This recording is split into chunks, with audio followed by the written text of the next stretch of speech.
La economía china y la economía de Estados Unidos tenían cierta desaceleración durante 2019, pero ya hacia final del año el temor de una recesión, de que esa desaceleración continuara en la economía de ambos países, que son los líderes, eso se fue aliviando y ya en 2020 no se esperaba que hubiera una recesión.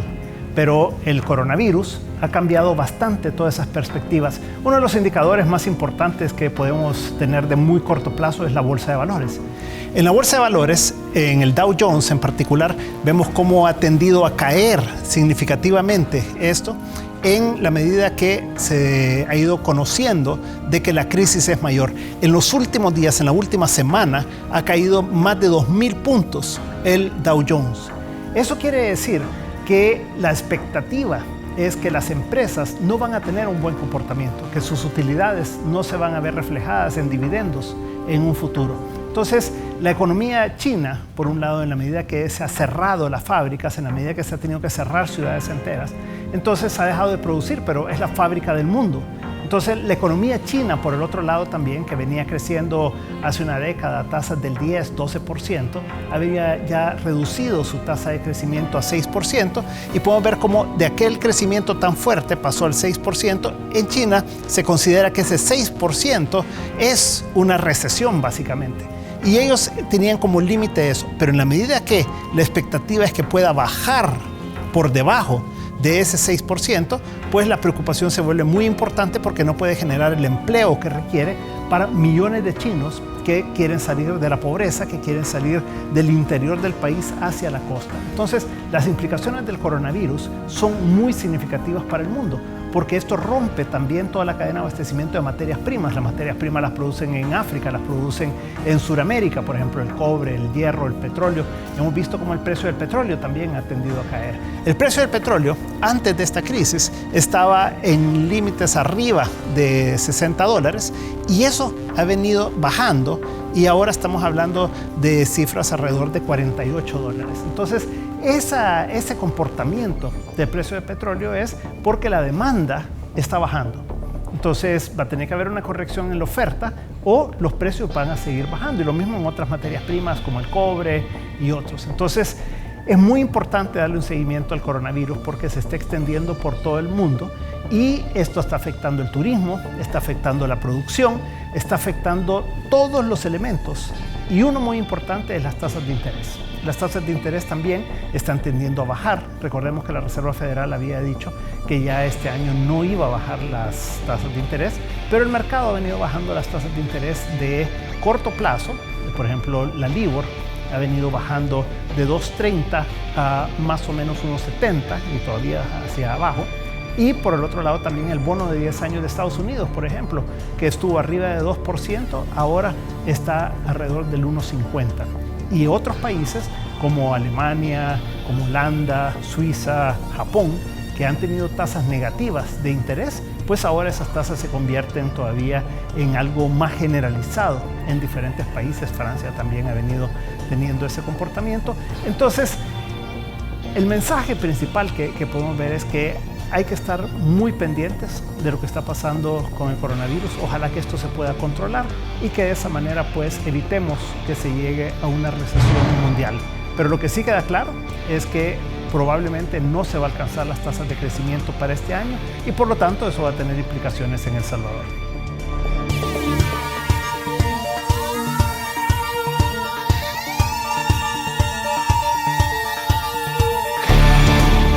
Muy buenas noches, gracias por acompañarnos. Esperamos que haya tenido un buen fin de semana, y para terminar queremos ya irlo orientando hacia lo que ha estado pasando por un lado la semana anterior, pero lo que puede venir para la próxima semana y las semanas posteriores también. Vamos a estar conversando con Waldo Jiménez sobre el tema de la economía mundial, la economía nacional también, ver cómo todo este tema del coronavirus pues está afectando al mundo y las implicaciones que esto pueda tener en El Salvador, y al final pues que podamos ver qué es lo que se puede hacer. Así que, Waldo, muchas gracias. Gracias por acompañarnos. Hoy ya no hay que dar la mano, ¿verdad? Sí, ahora hay que saludarse de otras maneras. Casi que como orientales, ¿verdad? Pero gracias por acompañarnos, y comienzo. O sea, el coronavirus ha sido algo que ha venido a cambiar toda la situación y todos los equilibrios en el mundo, ¿verdad? Alguna gente decía, no, esta es una epidemia más, ¿verdad? Es un problema más. La influenza mata más gente que el coronavirus. Pero tal vez si nos puedes dar una referencia sobre el coronavirus específicamente, por qué es algo importante y por qué está afectando de esta manera a las economías del mundo. Bueno, Luis, para empezar, gracias por estar acá. Este domingo ya casi que lo que estamos haciendo es lo que viene de la semana, la que sigue. Ciertamente estamos en un escenario que teníamos mucho tiempo de no enfrentar, en términos de lo que los economistas llamamos que hay un shock de oferta, que hasta para analizarlo requiere otro tipo de instrumental y de enfoque. El mundo está cada vez más interconectado y la principal economía que ha logrado avanzar e interconectarse en este siglo ha sido China. La influencia de China hace 20 años no pasaba del 3-4% de su interconexión con el resto del mundo, pero ahora es fácil llegar hasta 15 y 20% de las relaciones que tiene con el resto del mundo. De tal manera que, así como para El Salvador y Centroamérica, algo que pasaba con Estados Unidos y que pasa todavía con Estados Unidos nos impacta, ahora es China quien impacta no solamente a las economías cercanas de Asia, sino a las economías de todo el mundo. Entonces, la situación que tenemos es, como ya casi todos sabemos, es una enfermedad que tiene una rápida capacidad de transmitirse y que esa rápida capacidad de transmitirse el gobierno de China ha buscado la manera de contenerlo. Y para contenerlo ha tomado medidas drásticas, serias, que han implicado un impacto en la producción de bienes y servicios que tiene este país. Pero como todo está relacionado, pues resulta que la enfermedad ya está en otros países y otros países también han debido tomar este tipo de restricciones. El primer impacto que se mira, sin duda, es hay bienes que se producen en China, que se distribuyen en todo el mundo y ahora esos bienes tienen una restricción para producirse y tienen una restricción, lo que ya estaba producido, para salir de China. Y luego hemos tenido un impacto en lo que dice relación con el turismo, que está relacionado. Para evitar la propagación, los países han tomado diferentes tipos de medidas restringiendo la circulación de personas. Se han cancelado cualquier cantidad de eventos a nivel internacional, sobre todo y particularmente en Europa. Hasta partidos de fútbol se están jugando sin público, buscando contener el avance de la enfermedad. La enfermedad, como se ha dicho muchas veces, y quizás todos la audiencia sabe ya, tiene una incidencia en mortalidad relativamente baja. Pero no es lo mismo que la fatalidad sea el 10% de 500 personas enfermas de cualquier otra infección que el 2% de 100,000 personas. Sin duda, por eso el impacto que tiene en la medida que se propaga más la enfermedad es que hay más personas expuestas y más posibilidad de que entremos en una situación de pánico. Ese pánico, digamos, está como dejando inmóvil a alguna gente, ¿verdad? Algunos países, pero quisiera volver a lo que pasaba el año pasado. El año pasado, en algunos momentos, allá por mediados del año, se decía el mundo es probable que vaya hacia una recesión, ¿verdad? O por lo menos una desaceleración importante. ¿Te acuerdas que la curva de rendimiento de los bonos de Estados Unidos se invirtió, ¿verdad? O sea, que eran más altas las tasas de interés de corto plazo que las de largo plazo. Y después, hacia final de año, ese temor se eliminó, ¿verdad? Como que ya decían, el año 2020 va a haber un rebote y va a haber una mejor situación económica. ¿Cuáles son las expectativas que se están expresando ahora a raíz de esta situación en China? Bueno, fíjate que sí, asociado al pánico siempre está el riesgo, ¿verdad? Entonces, justamente como tú bien dices, una de las indicadores de riesgo a nivel mundial es la tasa de interés que definen las principales autoridades monetarias del mundo, por ejemplo, la Reserva Federal de Estados Unidos. Y la Reserva Federal durante el año 2009 hizo 3 recortes de tasa de interés. La tasa que estaba en 2,5 la llevó hasta 1,75 y que estaba asociado al riesgo de que hubiera una recesión o una desaceleración de la economía. Evidentemente, disminuir la tasa de interés es una señal que envía, los mercados reaccionan, no solo los mercados financieros, sino los mercados de bienes, y parecía que todo justamente estaba tranquilo y que íbamos a tener un año relativamente normal. No tan bueno como el desempeño que habíamos tenido antes en la economía del mundo, pero razonable. Ahora lo que tenemos es que resultado de esta restricción que está imponiendo China, pues lo que está sucediendo en el mundo es que todos los organismos internacionales están previendo que las economías del mundo, no solo la economía de China, van a tener un menor desempeño económico durante el 2020. Y los escenarios, Luis, van desde la posibilidad de contener relativamente pronto la propagación del coronavirus, que los escenarios son más moderados, y ya en el último trimestre de 2020, si se contuviera pronto, la economía regresará a su senda, recuperará su senda de mediano y largo plazo, hasta la posibilidad de que perdamos todo el año 2020, que son los efectos que sucederían si no hay manera de contener el virus. Es incierto saber exactamente qué es lo que va a suceder. Hemos asistido a espectáculos en China de cómo las medidas restrictivas, y nos preguntamos incluso en países como el nuestro, que vamos a entrar más adelante a eso, si nosotros tendríamos la capacidad, la disciplina y los recursos para tener este mismo tipo de decisiones que ha tomado China o decisiones que han tomado países como Italia. Entonces espero un 2020 con menos crecimiento económico, menos posibilidades de generar riqueza, menos oportunidades de empleo, menos inversiones, menos gente que va a salir de la pobreza. Y menos gente que va a salir de sus países, ¿verdad? Bueno, y el turismo es exactamente el principal efecto. A mí me impresionaba ayer porque vi una línea aérea, esta semana han habido un par de ofertas de líneas aéreas que no solamente tienen descuento en los boletos aéreos, sino que el cambio de fecha ya no sale a costo cero. Ajá, tiene costo cero. No hay las penalizaciones, pueden ser en algunos casos groseras, pero ahora mismo ya la penalización es cero por el cambio de fecha. Fíjate que ese es un punto importante, las líneas aéreas, porque nosotros tenemos una línea aérea nacional, entre comillas, ¿verdad?, que se volvió internacional, pero que venía en un proceso de tratar de recuperarse, ¿verdad? Y vamos a ver cómo le afecta, pero veíamos también líneas, por ejemplo, europeas, que una de ellas veía que estaba cancelando 1,000 vuelos, ¿verdad? Entonces, es un tema de un impacto que puede tener muy grande en la industria aérea, ¿verdad? Y lo que está vinculado también a ello, Luis, porque el que no viaje el turista, que iba a estar 5, 10, 15 días en un destino, tiene impacto en la prestación de servicios, ¿verdad? Alojamiento, alimentación, diversiones.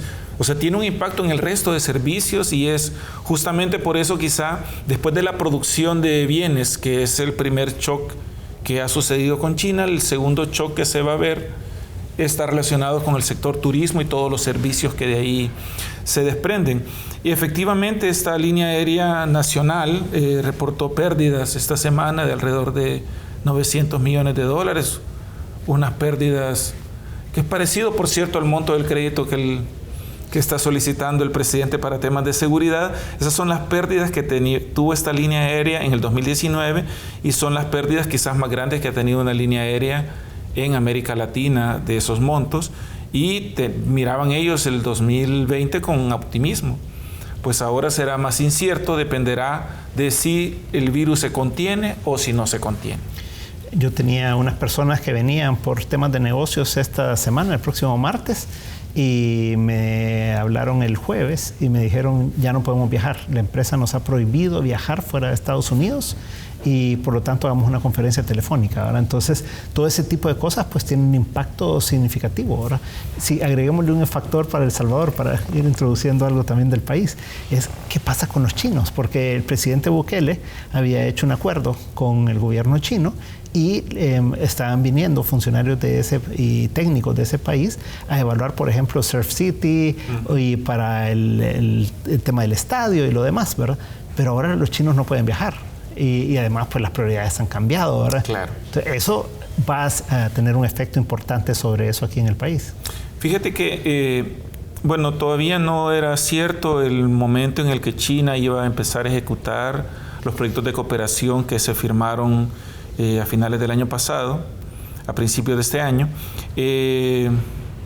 Pero lo que es indudable, y perdón que quiero regresar a China un poco, lo que es indudable es que la manera en que China y seguramente otros países están enfrentando estos diversos tipos de restricciones nos lleva a algo que también está sucediendo en el mundo de hace 20 años sobre todo, a todo el cambio hacia la economía digital.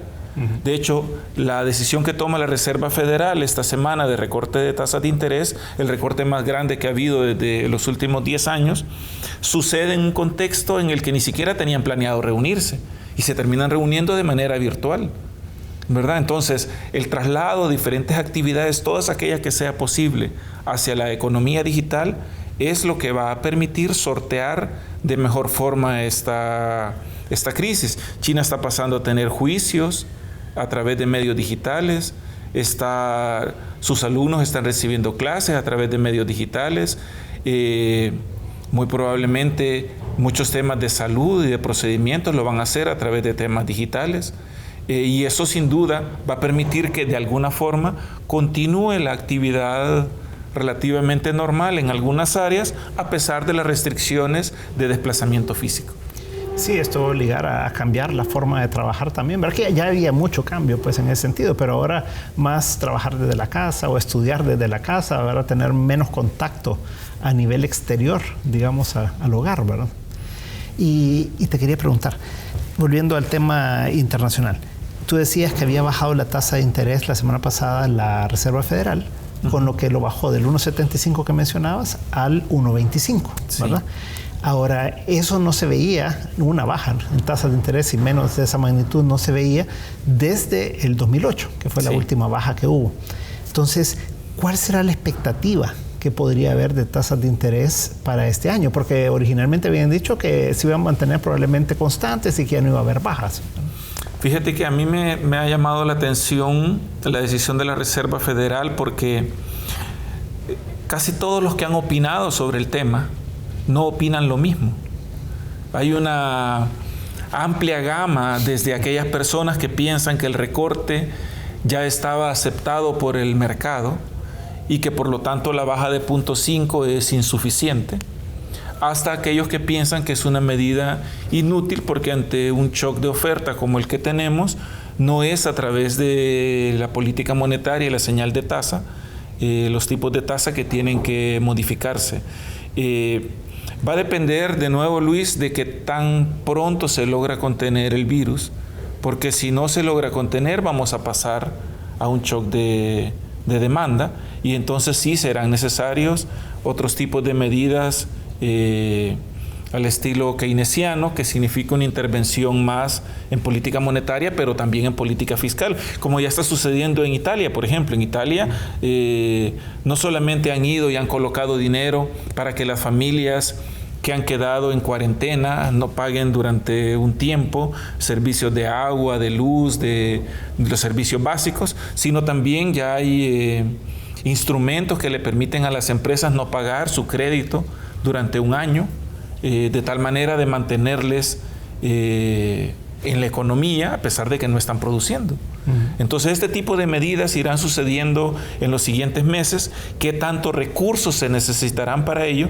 De nuevo dependerá de si se contenga el virus y por lo tanto ya en el cuarto trimestre tendremos una economía en funcionamiento normal, o si vamos a perder todo el 2020 buscando contener el virus y sorteando los efectos económicos. Nosotros somos una economía dolarizada, muy pegada a la economía de Estados Unidos, como lo mencionabas tú hace un rato. En ese sentido, al bajar la tasa de interés de los fondos federales, que es la que maneja la tasa de interés, la Reserva Federal, y que eso haya bajado ese medio punto, y que las tasas de más largo plazo, por ejemplo, de 10 años, llegó en cierto punto abajo del 1%, ¿verdad? Eso implica que el costo de fondeo pues tiende a bajar, ¿verdad? Sí. Ahora, ¿cómo crees tú que esto va a impactar en El Salvador? Mira, sobre eso también hay, más que desacuerdo, diferentes resultados. Asistimos hace 20 y 30 años a una economía japonesa que tuvo tasa de interés prácticamente cero, y que esa baja de ese interés, ese costo del dinero que llegó a ser inexistente, no significó una reacción en la economía. En El Salvador, antes que dolarizáramos, el principal argumento de por qué la economía no crecía eran las tasas de interés, que si tú recordarás, tuvimos las tasas de interés reales, no nominales, las tasas de interés reales más altas de la historia del país, casi del 19-20%. O sea, era una cosa exagerada la tasa de interés. ¿Qué quiere decir reales? Que son de verdad. Que las tasas de interés normalmente están en dólares, de los dólares que conocemos, que son corrientes, ¿verdad? Y las tasas de interés reales incorporan el efecto precio. Entonces, en El Salvador, en ese tiempo, la tasa de inflación era negativa, de tal manera que si tenías tasa de interés de 16, 17%, le tenías que incluir el efecto de los precios que, en vez de subir, habían bajado. Esa es una manera de hacer las medidas reales, el lenguaje de economista, ¿verdad? Es buscar la manera en que el dinero conserve el valor en el tiempo de manera real, su capacidad de comprar bienes y servicios. Entonces, bajaron las tasas de interés de 18-19% a 6%, y la reacción de la economía no es que pasamos de crecer 2% a crecer 6%. Seguimos durante muchos años creciendo al 2%, o un poco más, casi 3%. Bueno, Banco Central ha cambiado hace un par de años todas las cifras, y ahí ya cambian las tasas de crecimiento, pero siguen siendo bajas. Entonces, ¿qué efecto va a tener en la economía de El Salvador esas tasas de interés bajas? Probablemente en el fondeo para el sector privado no va a cambiar de manera significativa, porque el tener tasas bajas hoy y haberlas tenido antes sin que la economía reaccionara, indicará que quien invierte piensa en muchos otros factores que no solo el costo del dinero para invertir.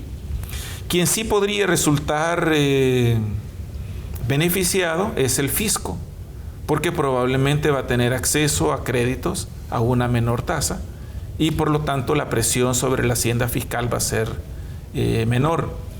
En ese sentido podría ser, es una buena noticia para las finanzas públicas. Y los bancos también van a tener un costo de fondeo. Y los bancos también. Con el endeudamiento externo. Es correcto. El asunto es a quién le colocan el dinero, ¿verdad? Y el spread y todo. Fíjate que, para ir terminando este bloque, porque nos queda un par de minutos nada más, me llama la atención lo de las tasas de interés negativas, ¿verdad? Que ha tenido Japón y que ahora tienen Alemania, Holanda, Francia, Suiza. Esto, tú sabes que la teoría económica decía que eso no podía existir, ¿verdad? ¿Por qué no nos elaboras un poco sobre eso? Sí, yo creo que el ejemplo más ilustrativo fue el de Japón, porque ¿qué es tasa de interés negativa? Es que normalmente tú llegas al banco y por un dinero que deposites te dan el dinero original más la tasa de interés. Si el interés es 5%, después de un año te dan tus $100 más $5. Pues tasa de interés negativa querría decir que llegaste al banco a depositar $100, y si la tasa es de 2% negativa, después de un año, en vez de darte los $100, te dan $98. Justamente por lo que la teoría económica siempre dijo que eso no podía suceder, porque es como llegar a guardar el dinero y que no solamente te pagan por guardarlo, sino que ahora resulta que tú, de tu dinero, le tenés que pagar al que te está cuidando el dinero. lo cual no tendría ningún sentido económico, porque querría decir que el dinero que yo tengo ahora, en el futuro, y estamos hablando de, porque los países que tú has mencionado son países con economías fuertes, claro. Porque esto podría pasar en otros países, que tu dinero pierde valor vía devaluación, ¿verdad? Por el tipo de cambio, pero estamos hablando de países que tienen monedas fuertes. Entonces, después de un tiempo, tu dinero, en vez de valer más, vale menos, lo cual debería incentivar a que saques el dinero del banco y lo inviertas en negocios que van a ser rentables. Más productivos. Que sean productivos, que tengan una rentabilidad. Con que solo tenga 1% de rentabilidad ya sería negocio, ¿verdad? Entonces, pero pareciera en escenarios como los que tenemos ahora que no cualquier oportunidad de inversión tiene rentabilidad positiva. Y muchas veces la gente prefiere mantener el dinero en el banco, aunque eso signifique una pérdida de su riqueza. Vamos a ir a un corte comercial, pero a la vuelta entremos ya a El Salvador y conversemos un poco de cómo está la situación económica del país previo al coronavirus, digamos, y hasta el día de hoy, ¿verdad? Y qué es lo que podríamos prever de ahí en adelante. No nos cambie, en un momento estamos de nuevo con Pulso 503.